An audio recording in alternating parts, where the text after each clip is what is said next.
আমি অত্যন্ত আনন্দিত আপনাদের সামনে আজকে উপস্থিত হয়ে। আজকের এই অনুষ্ঠানটি আমাদের মাঝে একটি মাইল ফলক অনুষ্ঠান হিসেবে বিবেচিত হবে।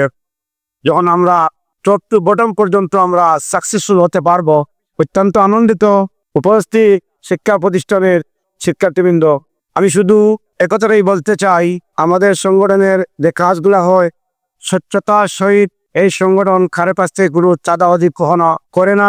এই সংগঠন কাউকে চাঁদাবাজিতে উৎসাহিত করে না। সম্মানিত উপস্থিতি, আপনারা প্রিন্ট মিডিয়ার মাধ্যমে আমি এই মেসেজটা দিতে চাই, আপনাদের স্কুলে যদি দূর দূরান্ত থেকে আপনারা না আসতে পারেন, আমরা যে জায়গায় পরীক্ষা নেই এই জায়গায় আমাদের আয়নশী ইউনিয়নের ফ্যামিলি স্থান, দূর দূরান্ত থেকে যদি না আসতে পারেন ইনশাআল্লাহ আমরা আমাদের কমিটি থেকে বহন করব। সম্মানিত উপস্থিতি, আমাদের সংগঠন জানি না কতটুকু ভালো কাজ করতেছে, আমি আশাবাদী অনেক ভালো ভালো কাজ করছে এবং করবে। আপনাদের যদি সহযোগিতা থাকে, উৎসাহ উদ্দীপনা আমাদেরকে আপনারা দেন, আমাদের সাথে থাকেন, ইনশাআল্লাহ আমরা কাজ করব। আমাদের সংগঠনের দিন ইনশাআল্লাহ অনেক বড় হবে, অনেক টাকা খরচ করবে, এটা আশাবাদী হবে। আপনাদের উৎসাহ উদ্দীপনার আশাবাদী হয়ে এবং আমার এই সংগঠনের পরিচালনা পরিষদকে আমি আবারও ধন্যবাদ জানিয়ে আমি আমার বক্তব্য এখানে শেষ করলাম। ধন্যবাদ জানাচ্ছি সালেহ আহমদ সাকিব, কল্যাণ ট্রাস্টের পৃষ্ঠপোষক ও আজকে সভাপতি। কারণ বাবার নামে যে বৃত্তিটা প্রচলিত, এটা যাতে আরো এগিয়ে, আর বৃত্তির যে উপকারিতা আজকে এই যে ছাত্ররা যারা আছে, এই ছাত্ররা বেগুন একটা ছাত্রকে আপনি দাঁড় করা বৃত্তি পরীক্ষার কারণে পড়াশোনা সে যতটুকু করেছে অতীতে অতটুকু পড়াশোনা করে নাই, এতটুকু পড়াশোনা করে নাই। এই বৃত্তি পরীক্ষাতে যাবে, আসলে পরীক্ষা দিয়ে এসে সে যা অর্জন করেছে শুধু পুরস্কার ছাড়া যে সকল ছাত্র করেছে, এটা যতটুকু করেছে এটা সারা জীবনের তাতে হয়, এটা তার সারা জীবনে এই শিক্ষাটা তার কাজে লাগা। সে বলতে পারবে যে আমি এই বৃত্তি পরীক্ষা দিয়েছি, অংশগ্রহণ করেছি বা পুরস্কার পেয়েছি, এটা সারা জীবনে টিক্কা লাগে, তার খুবই কাজে লাগে। এই জন্য বৃত্তি পরীক্ষাটা খুব বেশি উপযোগী। কল্যাণ ট্রাস্টের প্রতিষ্ঠাতা চেয়ারম্যান যিনি আজকে দেশ এই অনুষ্ঠানে উপস্থিত আছেন, এটা আমরা লাগে একটা সৌভাগ্য। কত রাত্রে থাকি ঈদের উৎসব যা তার ভিতরের মাঝে যে আজকে তো আমরা যাইব প্রাইজ জানাত, এই যে একটা কিটা এটা প্রায় বেশ, এটা কয় টাকার মাল, এটা কয় টাকার মাল, কিন্তু ওখানের মধ্যে যে কয়েকটা বাক্য লেখা আছে, কয়েকটা বাক্য ওখানের মধ্যে লেখা আছে, একজন সুবিবেক প্রসূত মানুষ যদি হয় ইন্তেকালের আগ পর্যন্ত এই কথাখান লেখা, এই কেতারে সংরক্ষিত করবা। আমরা সামনে যারা বসা আছেন ওখানের মধ্যে যে একজন খালেদা জিয়া নাই, একজন শেখ হাসিনা নাই, একজন কি ডক্টর মোহাম্মদ ইউনুস নাই, আমরা এটা হইতাম পারবনি, ওখানের মধ্যেই আছে, বুঝাইতাম পারছি নি আমি। গতিকে আমি এই আবদারটা আবারও রাখবো। আল্লাহ হাস্তার আমি আসাব আমরা বড় ভাই মনে হয় তান সমসাময়িক আর আমরা এই জন্য মনে হয় নাই, তানোর নামে বৃত্তি পরীক্ষাটা আমি হয়তো হইতে পারে, এটা আমার শেষ দাবি, জীবনের শেষ হইতে পারে, এই নামটা যেন মিটে না, এই বিষয়টা আমি এই পরীক্ষার উদ্যোক্তা যে তান্ডে কইরাম, বাবার নামে যে বৃত্তি পরীক্ষাটা সূচনা হয়েছে এই নামটা যেন মিটে না। এবং যারা এই পরীক্ষার পরিচালনার সাথে আসুন, সালেহ আহমদ সাকিব কল্যাণ ট্রাস্টের পরিচালনার সাথে আসুন, তারা সবাইকে ধন্যবাদ দিলাম। যিনি মানব কল্যাণে ইতিমধ্যে খ্যাতি অর্জন করেছেন, দেশ এবং প্রবাস থেকে দেশের মানুষের কল্যাণে যিনি তার জীবনকে উৎসর্গিত করেছেন, আজকে যার প্রচেষ্টার মাধ্যমে, যার সহযোগিতার মাধ্যমে আজকে এই বৃত্তি অনুষ্ঠানকে যিনি সৃষ্টি করেছেন, আর তার এই সহযোগিতায় আমরা এখানে আজকে বক্তব্য দেওয়ার সুযোগ পেয়েছি। সেই সেলিম আহমদ ভাইকে আমি আন্তরিক শুভেচ্ছা এবং অভিনন্দন জানাই মানব কল্যাণে তার এসব অভূতপূর্ব কাজের জন্য। সম্মানিত উপস্থিতি, এই সেলিম আহমদ ভাই সম্পর্কে আমি আরও দু একটি জায়গায় বলেছি, মানুষ তার কাজেই উনি যেভাবে কাজ করে যাচ্ছেন, এমন ধরনের মানুষকে আমাদের উচিত সহযোগিতা করা, তাকে উৎসাহিত করা।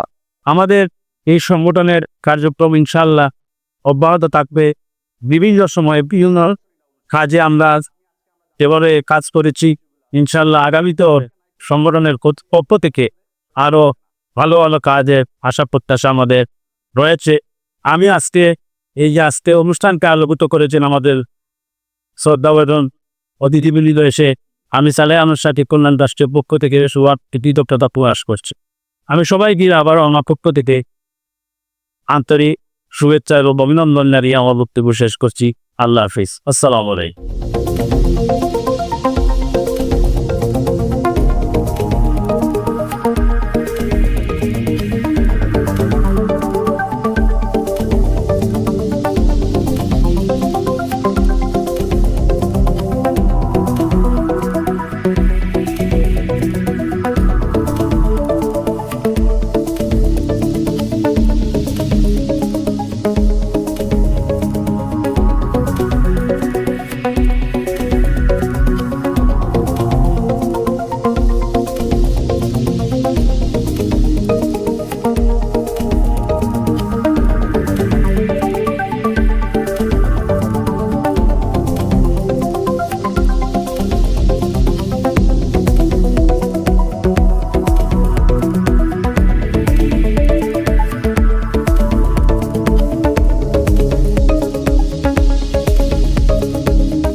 আসলে খুবই আনন্দিত আপনাদের মাঝে যে আপনারা অত কষ্ট করে একটা অনুষ্ঠানে আজকে পরিচালনা করছেন। আরো অত্যন্ত খুশি আমরা গবেষক লেখক জিয়াদি সাহেব আসেন, অধ্যক্ষ সাহেব আমজদুল্লাহ কলেজের আমার শ্রেষ্ঠ শিক্ষক হিসাবে তাই আজকে উপস্থিত হইয়া আমরা সবরে আনন্দিত করছেন, আমরা সব খুশি। আমি আপনাদের আমার পক্ষ থেকে থ্যাংক ইউ ভেরি মাচ। আসসালামু আলাইকুম।